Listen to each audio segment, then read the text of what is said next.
নমস্কার, জয়া হোম কিচেনে সকলকে স্বাগত। দহি বড়া, পাপড়ি চাট, যে কোনো রকম চাট বা ফুচকার সাথে যে জিনিসটা না থাকলে একেবারে বেমানান লাগে ও স্বাদেও হয় না, তা হলো তেঁতুলের চাটনি। তাই বাড়িতে খুবই সহজেই বানিয়ে নেব তেঁতুলের চাটনি ও তা আপনাদের সাথে শেয়ার করে নেব। তেঁতুলের চাটনি বানানোর জন্য প্রথমেই আমি বানিয়ে নেব একটা ভাজা মশলা।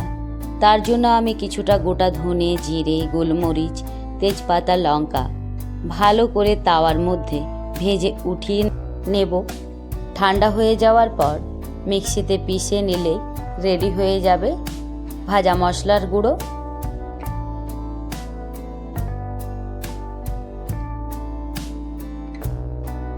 বেশ কিছুক্ষণ আগে কিছুটা তেঁতুল আমি জলের মধ্যে ভিজিয়ে রেখেছিলাম। তেঁতুলটা সুন্দরভাবে ভিজে যাওয়ার পর হাতের সাহায্যে ডলে তেঁতুলের পিউরি বের করে নেব ও তারপর একটা ছাঁকনার সাহায্যে ছেঁকে তেঁতুলের জলটাকে আলাদা করে নিতে হবে। আবারও কিছুটা তেঁতুলের পিউরি বার হবে, তাই আমি বাটির মধ্যে নিয়ে বেশ কিছুটা জল দিয়ে হাতের সাহায্যে বেশ ভালোভাবে ডলে তেঁতুলের পিউরিটা বার করে নেব।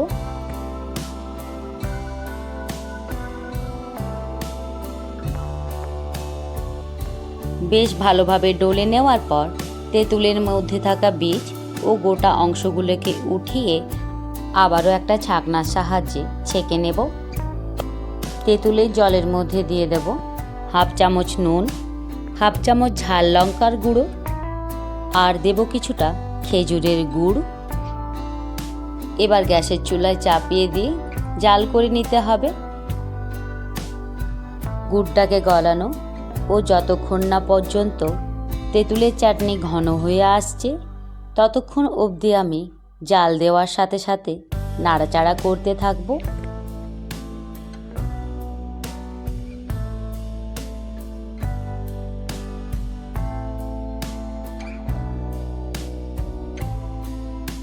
বেশ কিছুক্ষণ জাল করে নেওয়ার পর অনেকটাই ঘন হয়ে এসেছে। আবারও কিছুটা ঘন করে নিতে হবে, তার জন্য আবারও কিছুক্ষণ জাল করে নেব। এবার আমি বাড়িতে বানিয়ে রাখা ভাজা মশলার গুঁড়ো 1.5 চামচ দিয়ে ভালোভাবে মিশিয়ে নেব। এখানে আপনারা ঝালের জন্য চিলি ফ্লেক্সও ব্যবহার করতে পারেন, তবে আমি ভাজা মশলা বানানোর সময় কিছুটা গোটা গোলমরিচ ও 2টো শুকনো লঙ্কা দিয়েছিলাম, তাই চিলি ফ্লেক্স দেব না।